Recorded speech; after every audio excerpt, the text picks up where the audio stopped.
Hi, I'm Laura, and 2 years ago I decided to do the unthinkable. Actually pursue happiness. Wild, I know. Since then, I've been on a mission to build my dream home. Cozy, self-sustainable, and mildly unhinged.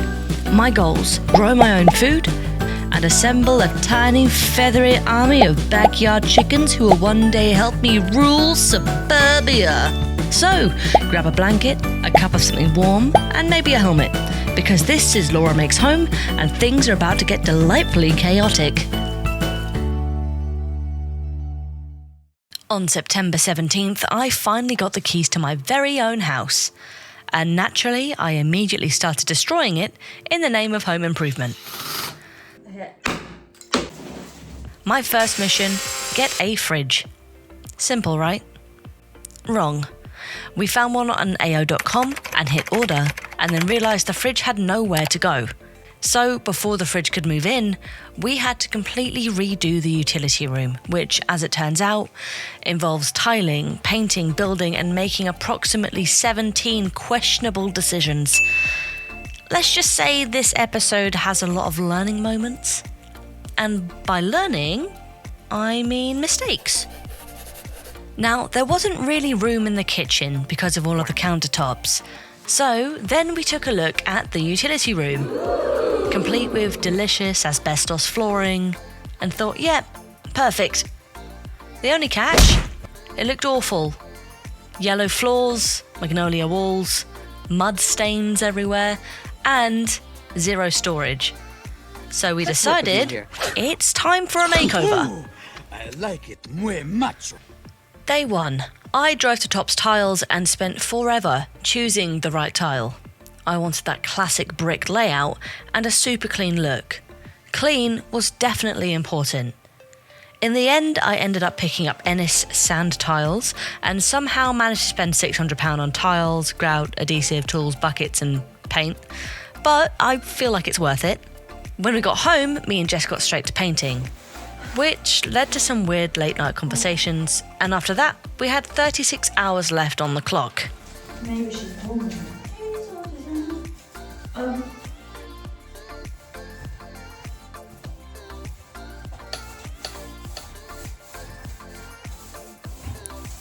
Now, I've never tiled before, not once, but I do have a degree in YouTube, so I did what they call a dry lay, figured out the cuts, and I just kind of went for it.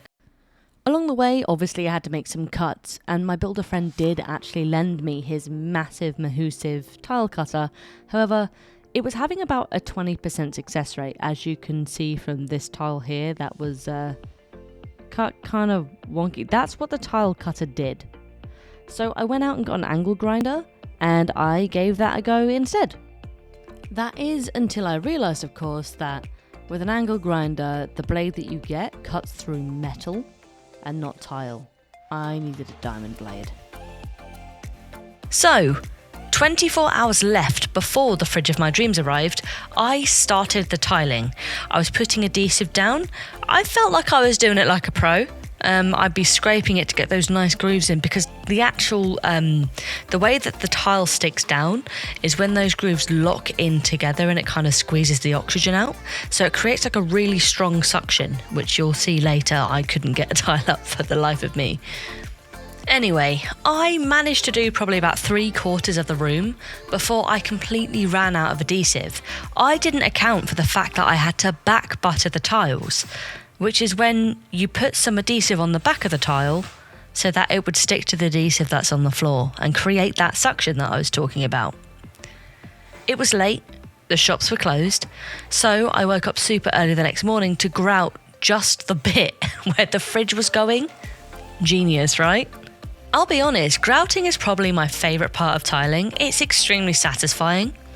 You just kind of like squeeze it into the holes at a 45-degree angle, and then just kind of make sure you go in at every single angle to make sure the hole is filled. That's nasty. And it's really the thing that kind of just wraps up the room and just makes it look finished.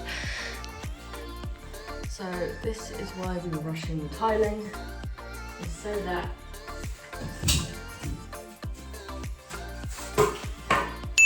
we could get this big fridge video in here. Right now kind of like rolling on its own. So I think I have to put the feet down. And then if you look at the floor, I didn't finish grouting. I've grouted under where the fridge would go, but I haven't grouted anywhere else yet, so I can finish that. I also need to get some more tile adhesive because we ran out and couldn't finish the tiling, which is kind of shit.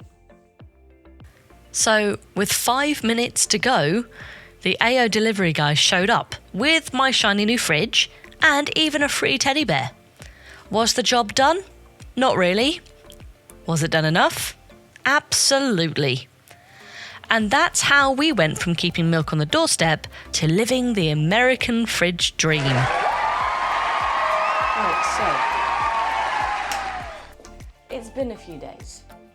I've been at work, working 12-hour shifts, sitting there very frustrated that I can't just be here working on it, and the tiling is still not finished. So we did get the fridge in, so I grouted the bit just under the fridge, only that bit. It stops at my feet, look. Right. And then we had a washing machine explosion. I'm not sure how well you can see this, but I plumbed in the washing machine. There's towels on the floor because the washing machine unfortunately exploded and leaked water everywhere. So we have a man coming today to replace that because it is unfortunately a bit snapped. So we can't actually use it. It's not fixable, basically.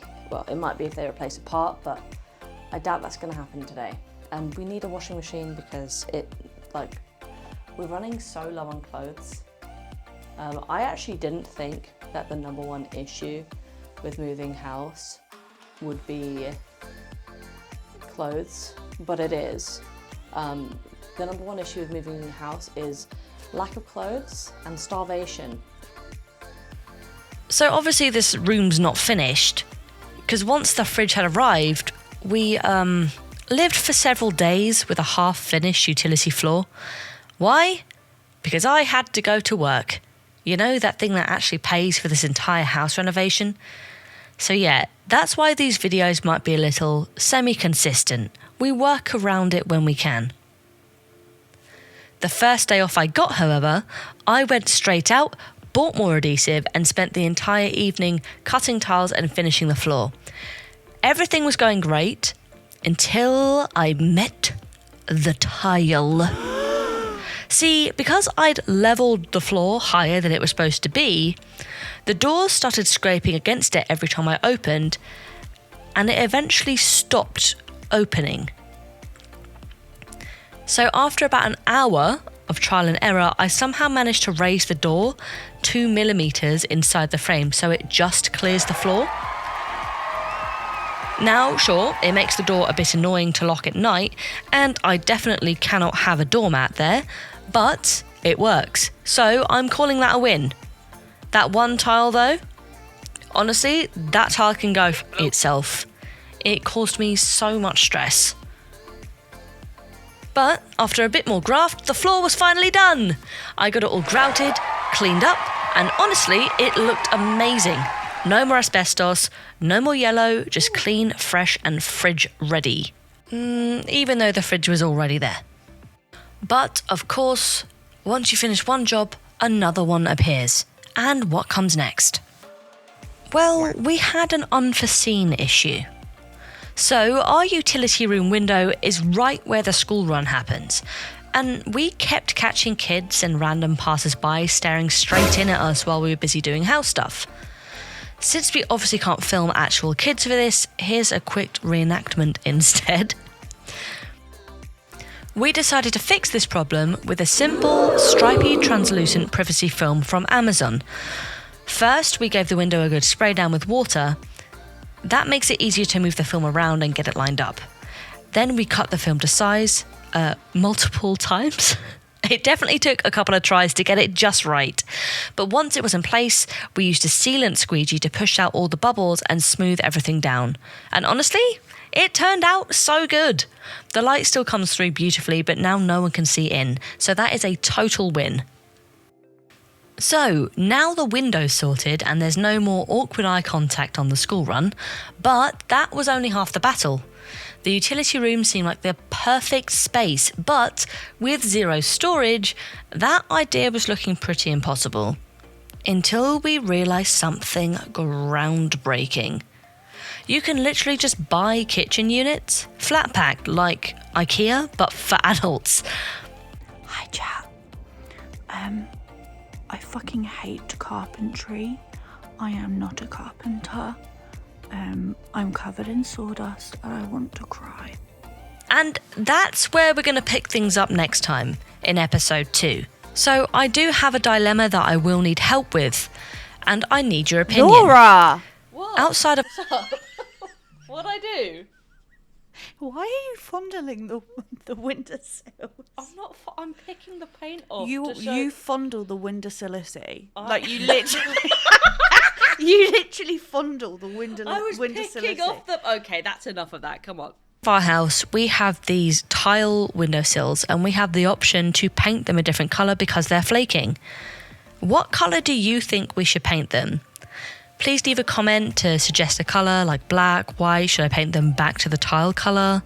We're just not sure yet, and some input would be great. And if you have any feedback or advice for me, I will always take it. Thank you very much for watching. Now, obviously, I make these videos kind of for myself and my family so I can look back and see what I've achieved over the years. But if you're a fan of home renovation series, please consider giving me a like or a subscribe, just so you can keep up to date with what I've been doing. And I will see you for episode 2. Bye!